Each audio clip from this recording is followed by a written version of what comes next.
এক সময় মদিনাতে এক নজওয়ান এক নারীর দিকে নজরে তাকাইয়াছিলেন। কোন মানুষ আইসা রাসূল পাক সাল্লাল্লাহু আলাইহি সাল্লামের কাছে অভিযোগ করলেন, শিকায়েত করলেন। নবীজি নজওয়ানকে ডাকলেন, ডাইকা বলতেছেন, নজওয়ান, তুমি অমক মেয়ের দিকে নজরে কেন তাকাইলা? যুবকটা আল্লাহর নবীর কাছে বলতেছেন, বলে আমার বলো ভালো লাগছে, তার জন্য তারে আমি নজর করেছি। রাসূল বললেন, বাবা শোনো, দুনিয়ার কোন নজওয়ান যদি তোমার নিজের বোনকে নজরে তাকায়, তারে তুমি কি করবা? নজওয়ান বললেন, আমার সহোদর বোনের উপরে যে নজর দিবে, আমার সহোদর বোনের সম্মান যিনি নষ্ট করার জন্য চেষ্টা করবে, আমি তার এই দুনিয়াতে রাখবো না, তার ইন্তেকাম নিব, বদলা নিয়ে নিব। দয়ার নবী সাল্লাল্লাহু আলাইহি ওয়াসাল্লাম বললেন, তবে তুমি যদি অন্যের নারীর প্রতি নজরে তাকাও, তার সম্মান ইজ্জত নষ্ট করে দাও, তার তো সেই মতো খারাপ লাগবে না নাই?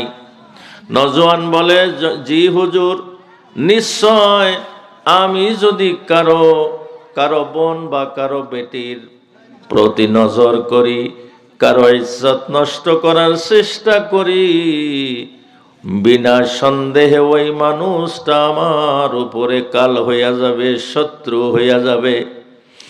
দয়ার নবী বললেন, তাইলে নজওয়ান বন্ধু, তুমি তা থেকে বিরত হইয়া যাও।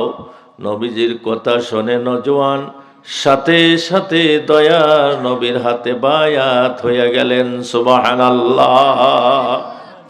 ভাই দোস্ত বুজুর্গ, রাসূল পাক সাল্লাল্লাহু আলাইহি ওয়াসাল্লাম জন্মগ্রহণ করলেন।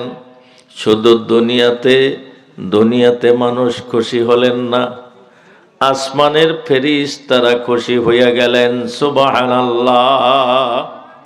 হযরতে আব্দুল মুত্তালিব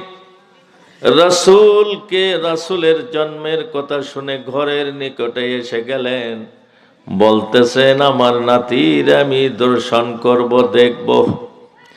ঘরে থেকে আওয়াজ আসলো, হে আব্দুল মুত্তালিব, একটু পরে তোমার মোলাকাত করতে হবে, তোমার নাতিরে তুমি দেখতে পারবা না, কারণ এই মুহূর্তে আপনার নাতি এই ঘরে নাই।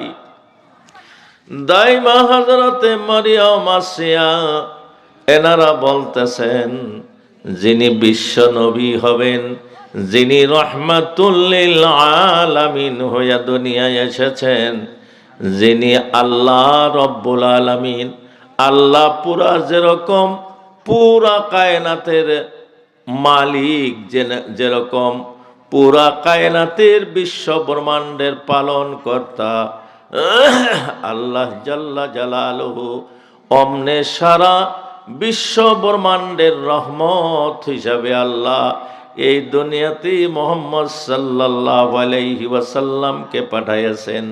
তাই হযরতে জিবরাইল আলাইহিস সালাতু ওয়াস সালাম সারা বিশ্ব ব্রহ্মাণ্ড সওয়ার করার জন্য তারে নিয়ে গেছে। সুবহানাল্লাহ।